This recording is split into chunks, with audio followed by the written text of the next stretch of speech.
Nakikita niyo po yung slide? Opo. Okay, so start na tayo. So, self-indulgence yung topic natin. So, I guess, parang nagsimula tong topic na to kasi parang Lent season ngayon. So, pag Lent, di ba, may days ng pag Friday, yung yung hindi kumakain ng meat. So, parang saan ba nag-start yun?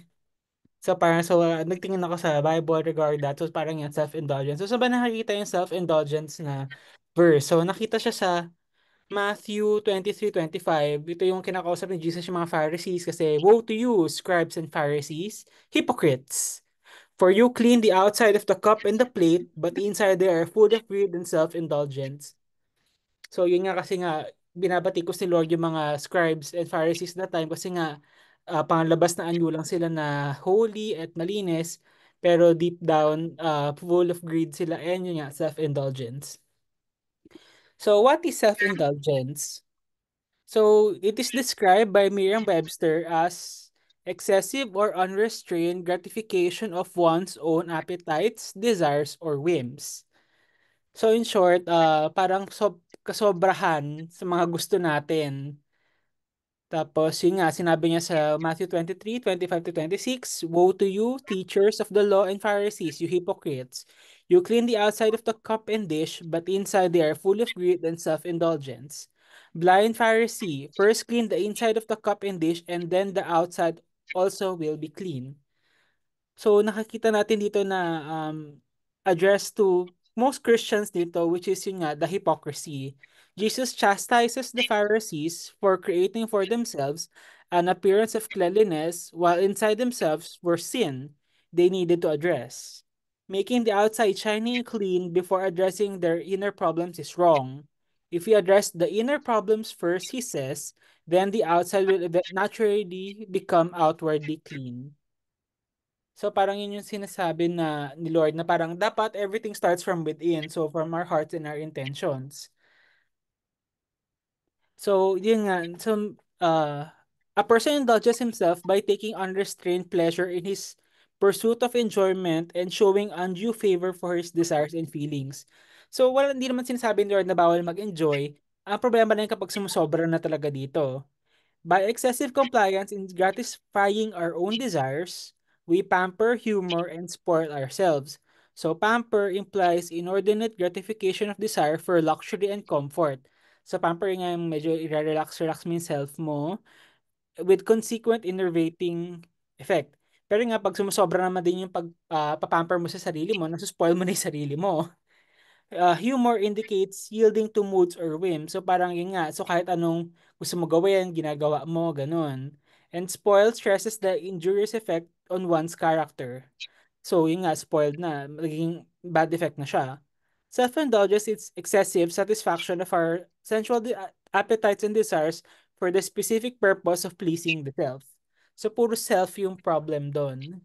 So we need to examine and moderate or eliminate things in our lives that we desire more than Him and His will. Sa Proverbs 3:25-16, sabi doon, "If you find honey, eat just enough. Too much of it and you will vomit." So yun nga, kapag nasobrahan ka sa isang masarap or masaya or kahit anong bagay, masama rin to sa'yo. So, ang importante dito is yung intentions. So our heart have to be in the right place. God's will has to be paramount. So, yun nga rin yung yung sa, di ba ngayong Lent, yung iba, kung hindi nila kaya gawin yung sa food, more on iba yung sinasacrifice nila. So, it's about intention talaga. Our hearts in the right place. If our hearts have become consumed by craving for something besides God, we need to check that. It can be anything, tulad nga nito, social media, movie streaming, YouTube, games, anything can be overdone. Kahit din yung pagda-diet. Yung iba naman kasi sobrang naman yung pagda-diet, overindulging naman yun kapag masyado na sila nakafocus doon. Tapos yung iba naman is paglilinis, kapag over-cleaning naman sila, pag nasosobrahan na talaga, hindi na yun okay. When we think of self-indulgence, the first thing we think of is food. How easy it is to overindulge in chocolate or French fries or ice cream. We usually realize when we've done this, we don't always realize when we've overdone it. Ako, guilty ako dyan. Kapag may inopen akong bag ng chichirya para hindi ko kaya tigilan hanggat di ko maubos yung buong bag ng chichirya. So, kaya yun, reminder lang ulit sa ating lahat itong topic na to. So, ito naman example sa Bible. Makikita natin sa Numbers 11:5 to 6, 32 to 34. We remember the fish, which we did eat in Egypt freely, the cucumbers and the melons, the leeks, the onions, and the garlic. But now our soul is dried away. There is nothing at all beside this manna before our eyes. And the people stood up all day and all that night and all the next day, and they gathered the quails. He that gathered last gathered 10 homers, and they spread them all abroad for themselves around about the camp. And while the flesh was yet between their teeth, ere it was chewed, the wrath of the Lord was kindled against the people, and the Lord smote the people with a very great plague. He called the name of that place Kibroth Hattaavah because they have buried the people that lasted. So ito yung time na tinanggal na ni Lord yung mga Egyptians, ay mga mga Israelites sa Egypt. So nagba-wander na sila sa desert. Kasi ito yung nagpa-provide naman si Lord ng food sa kanila. Yung nga, pero ang problema is, yung iba, sabi kasi ni Lord, di ba kuhaan lang kung ano kailangan nyo, kung ano kakainin nyo, and He will provide for the next day. Pero iba, nagsastock sila ng mga quails, ito nga. So, yun nga, nung nagalit si Lord, there's been a Greek plague, tas yun, may ginamit siyang term dito, pinalitan yung, Kibroth Hattaavah means the grave of greediness. Their sin was not just giving to their craving, their sin was they doubted God's ability to supply, and they doubted His concern for their welfare. So yun yung naging problem sa Israelites nung time na yun. Nag-doubt sila kay Lord. Kaya parang inuna nila yung sarili nilang na parang kailangan may makakain ako ganyan. Hindi sila nag-trust sa blessing ni Lord. Understand that God's concern for us just as great for after His calling as it is before. He is still working out His purpose, and He will supply our needs. Remember though, when God gives us what we desire and pray for, it does not necessarily mean that it is a blessing. As in this situation, when the blessing turned out to be the instrument of death. So yun nga, nagkaroon pa ng plague dahil nga di sila nakinig. It is a sombering lesson to keep in the forefront of our mind. Our prayer should always be, not my will, but yours be done, God. Please remember I am human. So yun nga, kasi nga human nature is never satisfied. It's filled with self-concern that does know what's best for it. What it lusts for may even lead to the person's spiritual death. It makes us think that the grass is greener on the other side and that there is more and better in something else, something new and exciting. When loss is involved, anticipation is always greater than realization. There's a law of diminishing returns at work in this universe that perversion lessens rewards. The Israelites had a perverse craving for tasty food. So yun, naghahanap sila ng masarap na pagkain. And their reward ended up being death. Kasi nga, nasobrahan nila yung gusto nila ng magtago ng pagkain. Human nature is something we're always going to have to deal with in this life. Kasi nga, part naman din yun ng human nature. Pero yun nga, as Christians, parang kailangan talaga nating matutong sumandal kay Lord kung anong ibibigay niya sa atin. The lesson for us is not to leave these cravings or desires for good, but take our eyes off the goal and the reality of what is God doing for us. So yun nga, we just have to look back kay Lord. Okay. The experience of the Israelites shows us that when the going gets unexpectedly rough and hardships occur, say in the area of tithing, that we may have not been blessed in the extent that we feel we deserve, or in the area of Sabbath that we lose our job and cannot find another, then we have an intense craving for something else and begin to look back at our situation. We can also begin to lust for the very things that not long before we considered to be expendable, holding us in bondage. So yun nga, minsan din kapag tayo nahihirapan, nagsiselos tayo sa ibang mas nakakaginhawa sa life. So yun nga, nagkakaroon pa ng ibang problema dahil nga hindi tayo nakatingin kay Lord na talagang He will just provide for us. Another example, Proverbs 23:19 to 21. Hear thou, my son, and be wise. Guide thine heart in the way. Be not among wine bibbers, among riotous eaters of flesh. For the drunkard and glutton shall come to poverty, and drowsiness shall clothe a man with rags. So ito naman yung example, sinasabi dito naman yung about sumusobra naman sa wine, sa consumption of wine. So, ito nga sa alcoholic beverages, usually ginagamit yung verse na to. So, ano ba yung wine bibbers? So, basically, excessive drinking of alcohol yon. So, mga alcoholic yung mga wine bibbers. So, parang bino-warning na tayo ni Lord na wag daw sumobra sa pag-inom ng wine. At yun nga, it can lead to poverty and yun nga, maghihirap ka. Pero yun nga, sinabi niya dito is wine bibbers, yun yung excessive drinking of alcohol. So, wala na siyang sinabi na ang alak ay bawal or masama. Alas siguro nga may allergy ka. Pero yun nga, sinasabi niya, yung sobrang inom ng alak, yung hindi masama, yun ang masama. 'Di ba nga yung first miracle ni Lord, 'di ba yung he turned the water into wine. So, syempre, alam mang masama yung wine, na ginawa nga ni Lord na wine yung tubig. Ang problema is yung kasobrahan talaga. Saka yun nga, it can lead to poverty daw. So, pwede ka rin maghirap kasi nga, yung iba, kapag sobrang inom mo ng alak, edi syempre, naubos din yung pera mo sa pag-gastos sa pagbili ng alak. Kaya mag-ingat tayo sa ano natin, self-indulgence. Philippians 3:18 to 19. For many walk of whom I have told you often, and now tell you even weeping, that the eye of the enemy of the cross of Christ, whose end is destruction, whose God is their belly, and whose glory is in their shame and their earthly things. So ito naman, God is din their belly. So ito yung mga taong may glutinous, yung talagang pagkain lang lagi iniisip. So gluttonous tend to concentrate on physical things, neglecting their spiritual relationship with God. We may think such idolatry is rare among us, but the apostles says there are many whose God is their belly, their appetites, their physical senses. They break the first commandment, you shall have no other gods before me, because their desires become a higher priority than their creator and sustainer. Gluttony breaks the rest of the commandments as well. So yun nga, when we serve or relinquish control to our physical desires, so therefore put to death your member which are on earth, fornication, uncleanness, passion, evil desires, and covetousness, which is idolatry. We bow down to false gods when we glorify our lust for flesh and our eyes. So yun nga, kasi nga naaalis na ang focus kay Lord, kaya sumasama na siya. We fail to uphold God's name. So, syempre, dapat si God ang una and all that it presents for glory and honor. We may call, many call themselves Christians and claim to follow Christ, but lack the holy character God wants us to have. Kasi nga sabi sa 1 Peter 1:15, He who is holy and also be holy in all your conduct. So, as expectation sa Christian, dapat buong buot din tayo na holy. Thus, fourth, when we use the Sabbath, a feast day to crave and overeat. Sometimes we do this under the assumption that since we are fellow worshiping, that we can eat excessive amounts.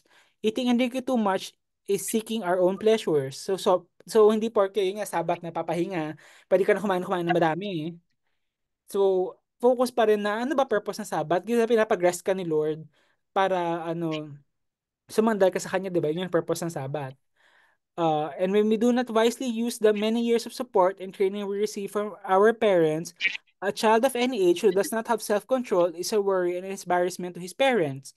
The glutton, abusing his body with excessive food, may even lead as long as may not live even as long as his parents, fulfilling the inverse of the commandment's promise.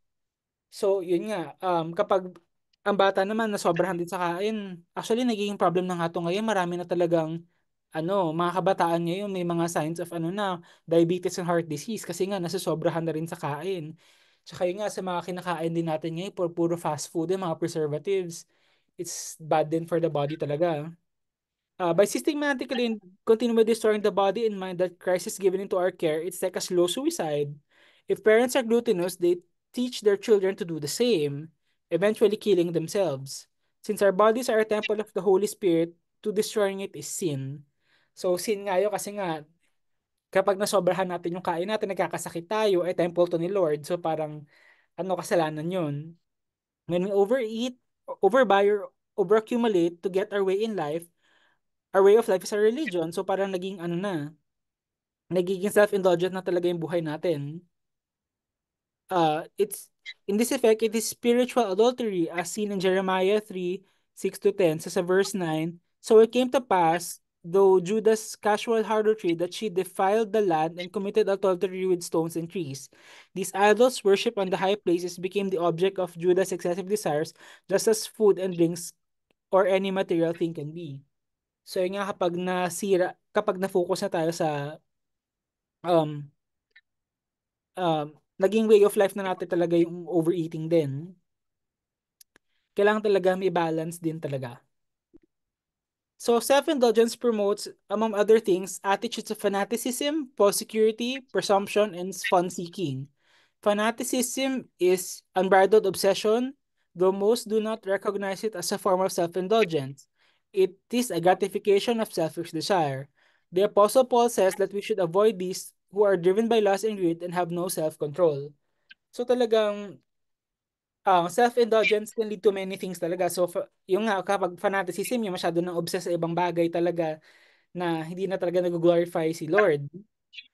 Luke 12:16-20, we see that human nature tends to value the wrong things in life, to eat, drink, and marry things without eternal worth. Because of this temptation, people's main anxiety concerns accumulating the world's luxuries. So yun nga, sa mundong ito kami, yung iba talaga, puro accumulate ng wealth ang ginagawa. Rich man may even have been embarrassed by his inability to store his hoarded wealth, but he never considered his riches for the benefit of others. So ito yung Luke 12:16-20. And he spake a parable unto them, saying, The ground of a certain rich man brought forth plentifully.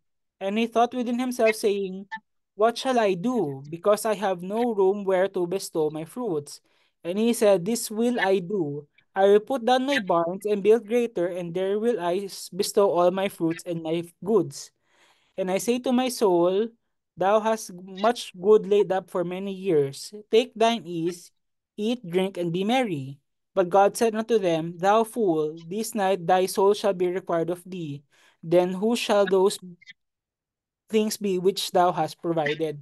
So parang naging problema dito naman, yung taong store lang ng wealth niya, instead na makatulong sa ibang tao, tinago lang yun na tinago yung wealth niya. Yun yung mali naman dun sa ginagawa niya, nung rich person na to.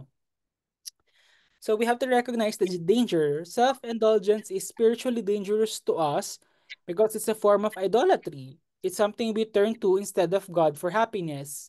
It dulls our spiritual taste and curbs our spiritual appetites. So yun nga, nawawala kasi kay God yung focus. Naging idol na natin kung ano mang bagay ang kinaubusan ng oras natin, yung self-indulgence. Yun nga, it can come in all sorts of shapes and sizes, pero alam natin yung mga gross kinds nga, yun yung mga sinabi kanina, yung mga idolaters, yung mga ganon. They are insidious because it's not the action themselves that is sinful, but our heart motivates in doing them. So, yun sa intentions kasi yung nagkakaroon ng problema. So, we may appear to do good while secretly self-indulging in pride, leading to self-glory pag masyado nang tinataas yung sarili. Greed or gluttony, too much of a good thing nga. Yung kapag nasobrahan ka na sa pera o sa pagkain, pero yun nga, nakaka-lead ng masama. Negligence naman, pag sumaba ka nang walang pakialam, naging negligent ka na. Or lack of love, feeling to serve someone else. This is what God was talking about when He said that, yun nga, too much of a good thing sa Proverbs 27:7. When one is full, loads honey, but to one who is hungry, everything bitter is sweet.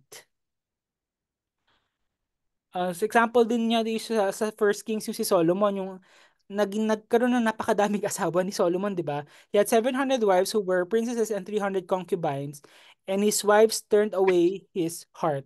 So parang isa rin yung sa naging sin ni Solomon, yung naging overindulgence sa pagkakaroon ng maraming asawa. So ito nga sa 1 Corinthians 6:9-10, nandun yung sinasabi natin mga gross kinds of self-indulgence. So, or do not know that the unrighteous will not inherit the kingdom of God. Do not be deceived, neither the sexually immoral, nor idolaters, nor adulterers, nor men who practice homosexuality, nor thieves, nor the greedy, nor the drunkards, nor revilers, nor swindlers will inherit the kingdom of God. So yun yung mga alam natin usually na mga self-indulgent kind of people. Pero yun nga, it can come in form all shapes and sizes. Depende na sa atin yun kung anong tingin natin sa sarili natin. Kung anong sinasabi ni Lord sa atin ng mga dapat nating medyo pang bitawan ng mga self-indulgent things. So yun nga, sabi din, example ng result of self-indulgence can lead to poverty, as I said sa mga verses kanina. Sa Proverbs 21:17, He that loveth the pleasure shall be a poor man. He that loveth wine and oil shall not be rich. So yun nga, kasi kapag nauubos na natin yung mga savings natin sa mga bagay na self-indulgent, na di maghihirap nga talaga tayo. Pero sa Luke 8:14, sabi rin nga, he will bear no fruit. So bilang Christians, usually, di ba, expected that we will bear fruit. Pero yun nga, ang self-indulgent person, sabi doon, and Dutch will fell among thorns are they, which when they have heard go forth and choke with cares and riches and pleasures of this life, bring no fruit to perfection. Itong sa Luke 8:14, ito yung sa ano, parable of the seeds to. So yung mga napunta nga dun sa ano, walang fruit. At sa 1 Timothy 5:6 naman, but she that liveth in pleasure is dead while she is alive, liveth. So parang dead na siya kahit buhay pa talaga siya. We constantly have to ask ourselves why we're doing whatever we're doing and whatever the reason glorifies God. So, yun talaga ang call sa atin bilang Christians. Whatever we do, we have to give glory to God. It always comes back to our hearts, our motivations. Examining ourselves and identifying our self-indulgences is the first step to the journey of self-discipline, a quality God wishes for us all to have. So yun nga, kanya-kanya naman tayo ng struggles in life. So we have to identify kung ano mga tingin nating self-indulgent natin ginagawa, and pag alam na natin yon, it can lead to self-discipline na talaga through the grace of God. Does work glorify God? Absolutely. He wants us to work. He wants us to use our minds and bodies. He wants us to generate income to feed and clothe ourselves and put a roof above our heads. Working is part of His will. Can work become a self-indulgent? Yes. Pwede rin. Kapag trabaho naman ikaw ng trabaho, wala ka na ibang ginawa. Self-indulgence pa rin yun. So, yun nga. Self-indulgence leads to excessive striving for yet more worldly pleasures. For those whose chief aim in life is sensual pleasures, there's never enough to satisfy.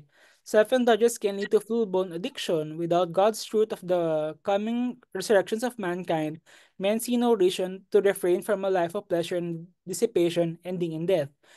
So yun nga, excessive striving lead to more worldly pleasures. Di ba nga parang sinabi rin nila yun na ang akala mo pag mayaman ka na, wala ka ng problema.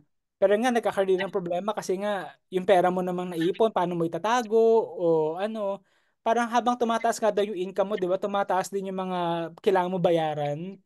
So, ganun talaga sa life na to. Kaya, kailangan din natin matutong mabuhay ng as God wants us to, na medyo mas payak at makatulong sa iba.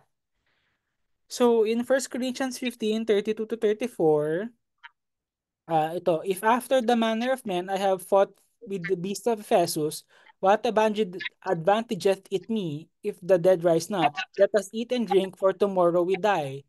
Be not deceived, evil communication corrupts good manners. Awake to righteousness, not to and sin not, for some have not the knowledge of God. I speak this to your shame. So parang kinokondemn lang din dito ni Lord yung evil communications corrupts good manners. So parang nire-remind lang talaga tayo ni Lord na talagang we have to go back to Him para nga makorek natin yung mga sarili natin. So sa Deuteronomy, meron doon, ang Jeshurun daw dati daw itong tawag sa mga Israelites meaning the upright, is a poetic name for Israel, carried over from her earlier uprightness before she took for granted the physical and spiritual blessing that God provided. Kasi sa Deuteronomy 32:15 to 18, but just run wax fat and kick, thou art waxen fat, thou art grow thick, thou art covered with fatness. Then he forsook God, which made him, and lightly esteemed the rock of his salvation. They provoke him to jealousy with strange gods, with abominations provoke them him to anger. They sacrifice unto devils, not to God. To God, small g, whom they know not, to new gods that came newly up, whom your father feared not, of the rock that begat thee, thou art unmanful, has forgotten God had formed thee. So yun yung time na, yun nga, gumawa sila ng mga sarili nilang Diyos-Diyosan. Yung mga Israelites. So before nga, the upright sila, Jeshurun sila, pero they chose to worship different gods. So it's a form of self-indulgence, in a form of spiritual gluttony. Kasi nga parang the nation of Israel and the individual Israelites grew fat and kick rejecting God kasi nagpumili sila ng mga bago nilang God, small g. The metaphor used here is a preferred animal which instead of being tame and gentle became the mischievous and vicious as a result of good living and spoiled. The Israelites showed their self-indulgence in craving and pursuing a pantheon of pagan gods and numerous false doctrine. So before nga upright sila kasi nga chosen people sila ni Lord, pero yun nga, naghina sila, naging self-indulgent sila, naganap sila ng mga smaller gods. But whether gross or respectable, self-indulgence is a hard sin for us to fight because it's hard for us to want to fight it. Yun nga, may nakita rin nga ako regarding this na parang yung mga alcoholics, hirap silang pigilan niya pagiging alcoholic kasi talaga nag-enjoy sila sa life na yun. Kaya kailangan makakita sila ng reason to stop it, to stop drinking for a different life. Parang ganun. Kasi mahirap talaga labanan yun, ang addiction. At the moment of indulging, doesn't look like an enemy. It feels like a reward. So yun nga, masyado kasi napapasaya. It makes us happy. It feels like a relief from craving that incessantly begs for satisfaction. But after indulging, defeat hangs like a heavy yoke around the neck of our souls. This makes running a race of faithful difficult. If an indulgence has become a habit, then we live with this heavy weight of defeat. And though we may repent and confess our sins each time and know that the Father forgives us in Christ, the demoralizing effect of repeat defeat is still heavy. So alam naman natin nga na papatawarin tayo ni Lord, pero kapag paulit-ulit talaga, parang may emotional toll din sa atin yon. Also sa John 1:9 kasi nga, if we confess our sins, He is faithful and just to forgive our sins and to cleanse us from all unrighteousness. God doesn't want us to live with this weight of defeat, but the freedom He purchased for us, yun nga, kasi Galatians 5:1, for freedom Christ has set us free, stand firm therefore, do not submit again to the yoke of slavery. He wants us to lay it aside, Hebrews 12:1. Therefore, since we are surrounded by so great a cloud of witness, let us also lay aside every weight and sin which clings too closely, and let us run with endurance the race that is set before us. So to fight self-indulgence, we need to know what that fuels. Ano fuel ba ng self-indulgence? So it's the promise of happiness. However, briefing kasi nga kapag yung mga bagay na nag-lead to self-indulgence, yun yung mga bagay na nagpapasaya talaga sa atin. However brief, and though we typically experience this promise as a strong visceral craving, it's a promise that gives the craving its power. In this world, we always want to find happiness and that need fuels self-indulgence. Kasi nga, may mentality na gusto ko ng masaya, gusto ko lumigaya, ganyan. Kaya doon yung nagsa-start yung self-indulgence ng mga tao. So the power to change, if we simply try to address our cravings, we won't likely change long term kapag tayo lang because it's not our cravings that's strong. It's a belief that we will be less happy kapag binawasan natin yung indulgence natin na yun. Kaya sa 2 Timothy 2:19, nevertheless, the foundation of God standeth sure, having this seal, the Lord knowing them that are his, and let everyone that names the name of God depart from iniquity. Paul implies that the vessel, people in God's house, are not all of the same quality. But if we work and apply ourselves to purge and purify what is defiling and dishonoring, we can become a vessel of honor. Kasi nga, sa 1 John 3:3, and every man that hath this hope in him purifies himself even as he is pure. So kay Lord nagsa-start talaga yung purity natin. So kailangan natin talagang i-address, malaman muna kung ano yung feeling natin focus ng ating self-indulgence, then i-lift up natin kay Lord so He can purify us. We all begin as vessels of dishonor. Even after the blood of flesh cleanses us, we sin. Thus, dishonoring both Him and our character, from the dishonor, we must continually be cleansed. So yun nga, kasi in this life naman talaga, hindi na parang pag nagkumikan tayo, hindi ka na magkakamali, hindi ka na magkakasala. Paulit-ulit talaga yan. Kaya talagang kailangan nating paulit-ulit bumalik at sumandal kay Lord at humingin ng kanyang patawad at kanyang grasya sa buhay na to.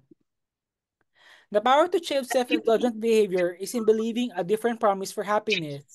So, kasi nga, di ba, feeling natin, kaya naging happy tayo sa isang bagay na to, kaya tayo nagiging self-indulgent doon. Kaya sabi sa Luke 9:23-25, if anyone would come after me, let him deny himself and take up his cross daily and follow me. For whoever would save his life will lose it, but whoever loses his life for my sake will save it.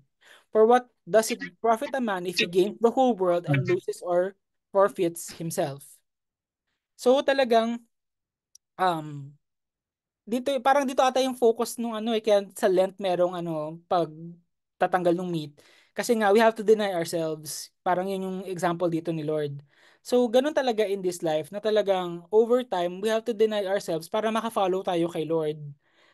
Wala naman sinabing ang masamang maging masaya, pero ang problema kasi pag sumusobra na talaga. Kaya we have to look back to Christ talaga. The power to change self-indulgent behavior is in believing a different promise for happiness. So the promise of happiness, which is the Lord talaga. So Jesus requires you to deny your Jesus never requires you to deny yourself happiness. So hindi naman talaga, hindi ka na pwede maging masaya. He only requires you to deny pursuing happiness in paltry, idle pleasures in order that you may have a better happiness. So the way we lay aside the weight of self-indulgence is through believing a better promise. The new belief will conquer the old craving. Anong promise yon? It's part of our race training. You must mind the promise jewels from the Bible yourself. So sa 2 Peter 1:4, by which he has granted us his precious and great promises, so that though you may become partakers of the divine nature, having escaped from the corruption that is of this world because of sinful desires. Self-indulgence takes as many forms as there are people and pleasures, but there is a promise that will help you escape temptation. Yun nga sabi sa 1 Corinthians 10:13. No temptation has overtaken you that is not common to man. God is faithful, and He will not let you be tempted beyond your ability.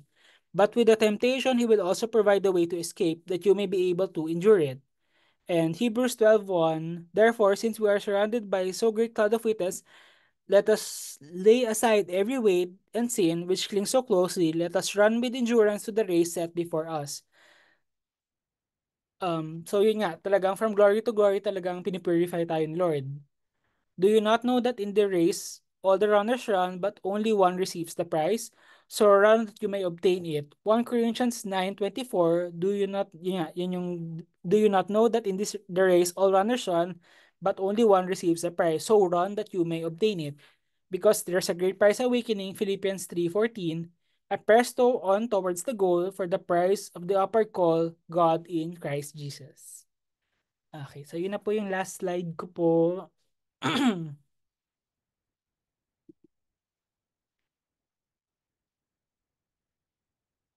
Okay, sana may natutunan po kayo sa topic natin about self-indulgence. Naisip ko lang kasi medyo Lent-related yung topic. Kaya I think kinuha kong topic.